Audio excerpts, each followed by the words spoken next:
Siap. Salah Gimana tuh? satunya Istana Presiden, Istana Wakil Presiden. Untuk masuk ke dua lokasi itu penjagaannya super ketat. Ah, Bahkan dulu waktu pertama kali masuk ke Istana Presiden, karena saya wartawan baru, nggak dikenal, nggak punya ID card presiden, itu sempat ditodong senjata sama pas pampres, kamu mau kemana gitu. oh. Akhirnya sekarang udah terdaftar, jadi udah cukup mudah untuk bisa Mantap. ada lagi di sana gitu.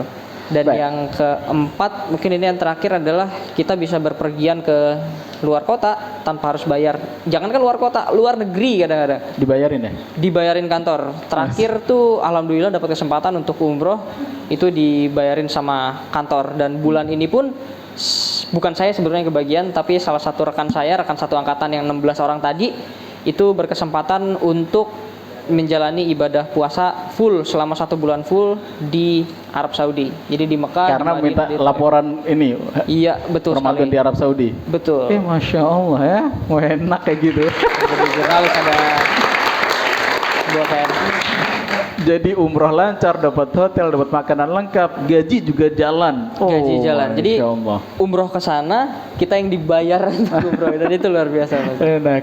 Ya tapi kan kalau yang sekarang, tadi kan enaknya nih, yang dukanya Yang duka ke tempat konflik mungkin? ke tempat konflik paling kecil yang seorang jurnalis datang itu adalah demo-demo yang biasanya ada di depan gedung MPR, demo-demo yang ada di Monas, itu tuh demo-demo paling biasa ya. Iya, Atau kemarin terakhir ya demo-demo yang sebenarnya cukup nggak terlalu membahayakan, 212 itu kan masih terhitung biasa lah. Nah, Cuman yang gak enaknya kadang kalau kita dikirim ke daerah-daerah bencana, Ustadz. Terakhir saya sempat ada ke daerah bencana itu waktu Gunung Marapi di Jogja? Mana? itu Merapi. Ini Marapi itu di Marapi ya? Sumatera Barat, Orang semua. di Padang ya. Nah, di Padang beberapa bulan yang lalu itu memang kondisinya erupsi dan ada sekitar 50 atau 60 pendaki yang terjebak di atas. Oh iya betul betul. Dan kita harus mengabarkan dari atas gunung, sementara kondisi gunungnya lagi erupsi, hujan abu, sekaligus hujan biasa, jadi jatuhnya kayak lumpur. Jadi dalam 1 hari itu saya bisa ganti seragam 2-3 hari dengan status Betul kali. kalau sampai ada apa-apa, misalnya gunungnya tiba-tiba erupsinya meningkat terus statusnya naik, ya saya harus ninggalin semua alat-alat kayak mic, terus tripod dan lain-lain untuk langsung kabur ke bawah. Jadi Yang penting anytime kapanpun gunung ini bisa meletus dan saya harus selamatin diri sendiri, dan belum tentu selamat ke bawah. Itu nggak enaknya di situ.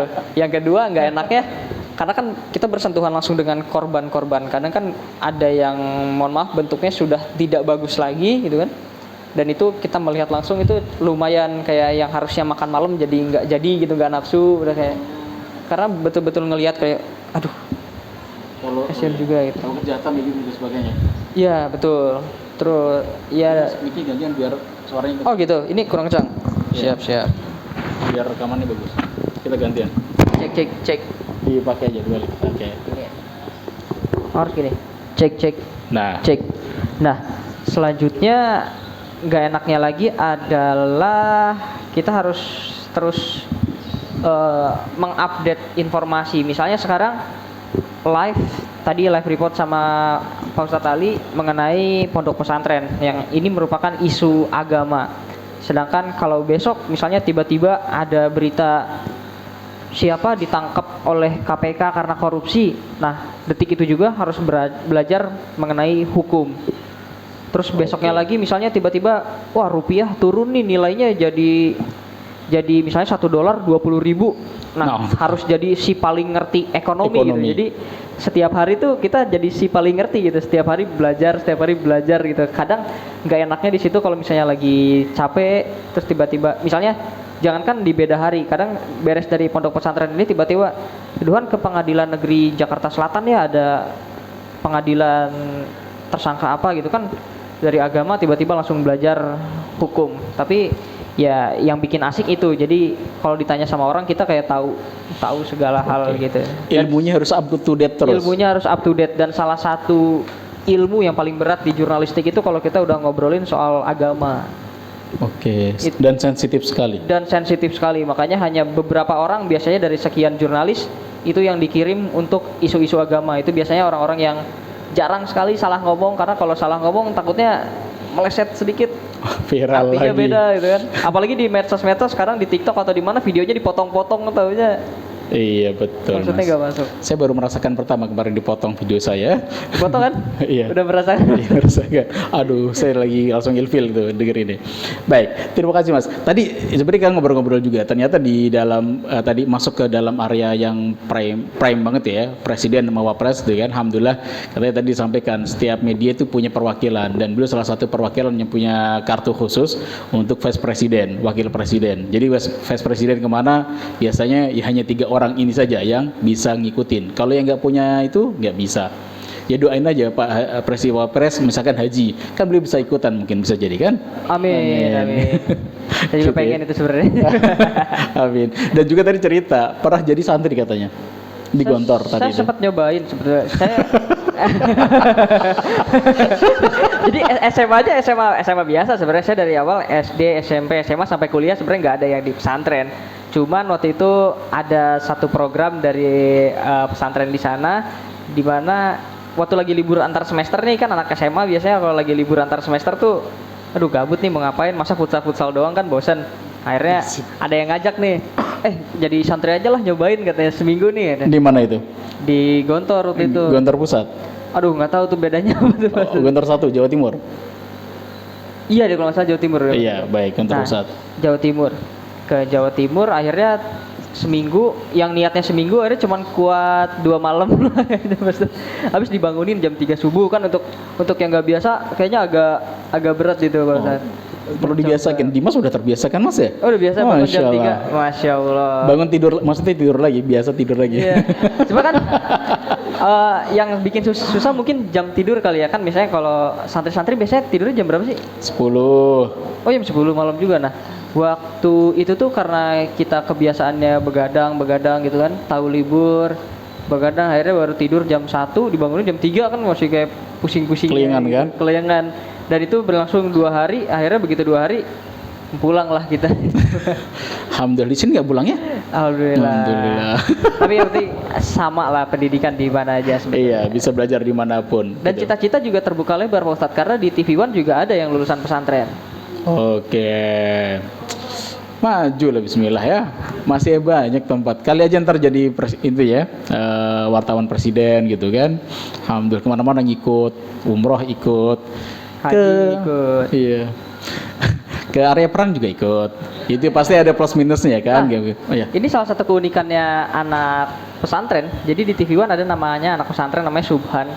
Dia cukup fasih berbahasa Arab, dan yang punya kemampuan bahasa Arab di media itu sedikit teman-teman. Jadi ini mungkin kesempatan nih untuk Bahasa Inggris biasa ya. anak-anak pesantren nih, karena biasanya bahasa Arabnya lebih terlatih nih. Oh, Masya Allah. Nah. Kaifa halukum? Minimal itu lancar lah. Lancar lah ya, segini lumayan lah ya. Nah, untuk daerah-daerah yang berdekatan dengan Arab Saudi, termasuk dikirim umroh, dikirim haji, atau mengirim bantuan ke Palestina, yang gitu tuh, itu yang iya. dipilih adalah orang-orang yang memiliki kemampuan lebih di bahasa Arab, entah itu ngajinya yang lebih bagus, atau mungkin udah bisa bahasa Arab sedikit-sedikit, bahkan kalau misalnya bisa lebih fasih bisa percakapan bahasa Arab, nah itu kesempatannya luar Lebih biasa. tinggi, Karena kalau yang bisa bahasa Inggris, sekarang rata-rata semua orang bisa bahasa Inggris, cuman kalau ada ilmu plus bisa bahasa Arab itu luar biasa. Alhamdulillah. Kesempatannya Oke. besar sekali Pak Ustaz. Siap. Dari santri ada pertanyaan? Mungkin 2 aja maksimal karena beliau juga harus balik kantor. Baik, pertama Habib, 2 Hilmi. Udah. Oke. Berdiri ya. Nama Habib dari mana? Nusantara. Dari Aceh.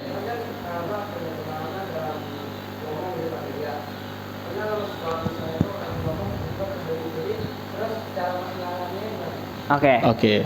Ini ngomong terbelit-belit, ini masalah yang dialami semua orang nih di depan media, karena intinya ngomong berbelit-belit itu penyebabnya yang pertama karena kita ngomongnya terburu-buru. Misalnya kita pengen nyampain sesuatu tapi kayaknya pengen cepet aja gitu, kayak misalnya lagi cerita tiba-tiba ya Prabroro gitu, yang harusnya ngomongnya Prabowo jadi Prabroro gitu, kita ngomong keterbelit-belit.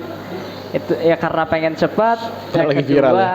Yang kedua karena terlalu tegang dan kita menyiapkan sesuatu tuh banyak banget di otak gitu. Jadi kayak dari awal kita udah nyiapin, pokoknya kita harus ngomong misalnya Prabowo Subianto menjadi calon presiden untuk Indonesia menghadapi Anies Baswedan dan Ganjar Pranowo. Misalnya kalimatnya seperti itu. Kita selalu nginget sampai akhirnya begitu harus take, otak kita udah kepenuhan gitu. Jadi dari sekian banyak ide, ini cuma bisa dikeluarin lewat lubang yang sangat kecil gitu. Dan akhirnya itu yang bikin kita jadi belibet. Kalau dari saya sendiri biasanya untuk mengatasi si belibet itu adalah yang pertama tarik nafas panjang dulu. Kalau bisa sebelum public speaking, sebelum siaran itu minum dulu biar bibirnya nggak kering. Seenggaknya minum dulu. Nah, yang kedua ya terus ada beberapa tips lagi adalah ngomongnya santai aja. Jadi dikasih jeda. Misalnya daripada saya harus ngomong, misalnya lagi ngasih tahu gini nih, saya harus ngomong ya teman-teman, nanti teman-teman harus kayak gini terus nah daripada harus ada mending tempo dari ngomongnya itu dikurangin. Jadi agak pelan. Kayak misalnya saya ngomong sekarang ini kan agak pelan nih. Ngasih taunya perlahan daripada ngasih tahu kayak oke teman-teman, yang pertama teman-teman harus minum, yang kedua teman-teman harus tuh kan ada nya lagi kan itu kan kalau buru-buru. Nah itu bisa jadi salah satu solusi, namun nanti lama-kelamaan itu bakal hilang sendiri kalau misalnya memang setiap hari si public speaking atau ilmu berbicara ini dipakai terus. Nah dan belibet itu juga bisa disebabkan sama misalnya nama lokasi yang susah, atau misalnya nama orang yang agak sulit nih, kayak misalnya nama saya Zinedine Duhan, kalau ditulis itu Zinedine Doohan. Nah Zinedine ini kadang orang bacanya ini Zidane ya, atau enggak ini Zindin ya atau apa. Nah itu tuh harus di reset, atau enggak tanya aja langsung ke orangnya, Mas atau enggak Mbak, ini namanya bacanya apa ya, namanya bacanya siapa ya, kayak gitu. Penginjaannya juga ya. Betul. Yang terakhir adalah mental. Nggak semua orang siap untuk Depan kamera. ngomong di depan semua orang, tapi mental itu terbentuk karena jam terbang. Jadi kalau kalian punya tantangan apapun itu ya, bukan public speaking doang, yang penting pokoknya jalan aja dulu, hajar aja dulu. Semua ada kali pertamanya, dan gagal di kali pertama atau melakukan kesalahan di kali pertama itu nggak masalah, tapi yang selanjutnya dievaluasi sampai nanti akhirnya nggak ada lagi kegagalan. Nah itu bisa dicoba. Mantap. Syukran Habib. Ini jam terbangnya udah tinggi mas. Dia konten kreator dia. Wih, mantap. Ini suruh berdiri langsung stand up bisa deh insya Allah. Dari Aceh. Dari Aceh. Jauh banget. Ngimpornya jauh gitu ya. Ngimpornya jauh. Produk langka ini. Oke. Oke, teman-teman Aceh berapa orang? Angkat tangan coba. Yang Aceh. Yang Aceh banyak banget ya? Aceh. 1, 2, 3. Oh 3. Oke. Sekarang yang paling jauh dari Papua mana? Oh ada dari Papua. Tapi Papua Jawa ini tinggalnya di Papua. Oh Pajau. Papua Jawa. Pajau. Yang terdekat Andika. Orang Depok asli ada, orang Depok yang rumahnya belakang. Tetangga ada. sebelah. Baik, next kedua, Hilmi silakan. Mas, sarannya. Nama dulu, nama dari? Nama saya Hilmi dari Bekasi. Oh dari Bekasi. Jadi pertanyaannya, saran untuk teman-teman yang kesulitan dalam hal komunikasi, karena kan untuk bertanya pada orang-orang yang baru dikenal itu butuh Kaku kedengan.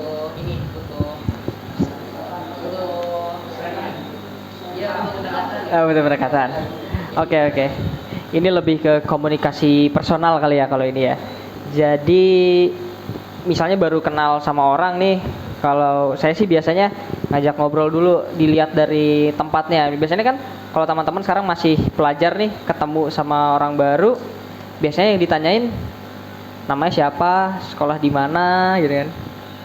Nah dari situ setelah sekolah di mana, kalau misalnya tahu nih sekolahnya, sambungin lagi topiknya kemana, pokoknya dibawa asik aja. Terus kalau bisa ngobrolin yang jangan jauh-jauh dari dunia kalian, dari dunia pelajar gitu. Misalnya kalau pelajar ketemunya sama cowok nih misalnya, anak pesantren mana misalnya, gue dari Gontor nih, oh ini dari pesantren sini bilang, nah dia baru tanya, di sana ada ekskul basket nggak sih, ada ekskul apa nggak sih? Nah mulailah ngobrolin seputar si pesantren masing-masing. Nah dari situ tuh akan mulai akrab. Nah kalau untuk latihannya sendiri, biasain gimana caranya kita punya pertanyaan untuk orang lain untuk diajak ngobrol kayak gitu. Biasanya agak cukup sulit sih kalau misalnya ngajak ngobrolnya dari cowok ke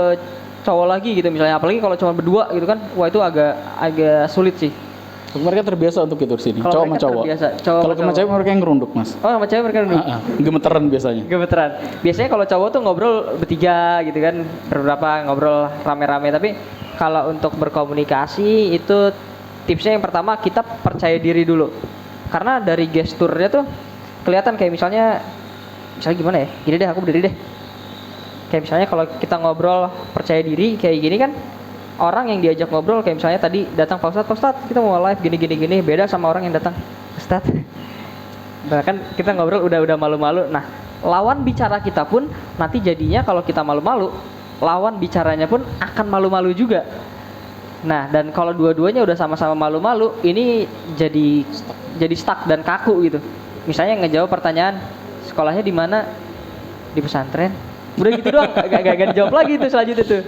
Nah itu yang bikin jadi susah. Yang pertama pede dulu, yang kedua ajak ngobrol aja dulu. Tapi lihat juga pertanyaannya ya, jangan aneh juga ya pertanyaannya ya. Terus yang ketiga cek penampilan. Kadang penampilan ini jadi sesuatu yang penting karena mungkin ada peribahasa don't judge a book by its cover. Cuman cover itu ternyata segalanya. Kalau di dunia komunikasi itu cover itu segalanya, karena komunikasi pertama yang terlihat itu adalah komunikasi visual. Jadi kelihatan nih kayak, wah ini kalau komunikasi misalnya setelannya kayak preman banget nih, celana pakai jeans bolong, kaos lekbong warna hitam, pakai kalung rantai, ya tengkorak gitu misalnya, apalah tato gitu. Orang mau ngajak ngobrol atau enggak gitu. Sekarang kan pertanyaannya kayak gitu, apakah ada orang yang berani ngajak ngobrol nih gitu. Sedangkan kalau kita setelannya biasa aja gitu, pakai kaos kayak celana pendek, jalan selayaknya anak komplek gitu, atau enggak selayaknya pelajar lagi pakai seragam, lagi pakai baju koko gitu kan, orang itu akan lebih welcome ke kita gitu. Untuk di Indonesia ya khususnya ya. Kalau di luar negeri mungkin lebih terbuka dengan setelan gitu, mereka udah nggak ngelihat orangnya mau kayak gimana, ngobrol-ngobrol aja. Tapi kalau di Indonesia itu penampilan jadi sesuatu yang penting, rambut berantakan apa enggak, apa yang kita pakai, aromanya seperti apa, itu kadang jadi sesuatu yang penting Pak Ustadz untuk ngobrol sama orang. Baik, siap. Terima kasih Mas Duhan. Ya tadi seperti dipraktekkan ke saya kan, belum memperkenalkan diri, saya pernah pesantren Ustadz 2 hari gitu ya di kantor. Itu untuk menunjukkan sama-sama pesantren ini. Ada titik yang sama. Iya. Bedanya saya beberapa tahun, beliau 2 hari. Itu salah satu topik ya Mas. Iya. Itu menunjukkan bahwa beliau cerdas. Saya harus mengenyam pesantren 6 tahun, beliau cuma 2 hari. Berarti kan cerdasan beliau kan? Baik, terima kasih Mas Duhan. Saya khawatir kelamaan teman-teman juga nunggu. Terima kasih atas waktunya dan sharingnya. Saya izin save nomornya ya. Nanti kalau ada apa-apa mungkin bisa sesekali sharing sama teman-teman santri kita di sini. Siap. Kita foto bareng dulu Pak Ustadz. Boleh. Itu mah nggak nolak gitu. Kenang-kenangan Gimana posisinya? dulu dong kita. Di mana ya posisinya ya?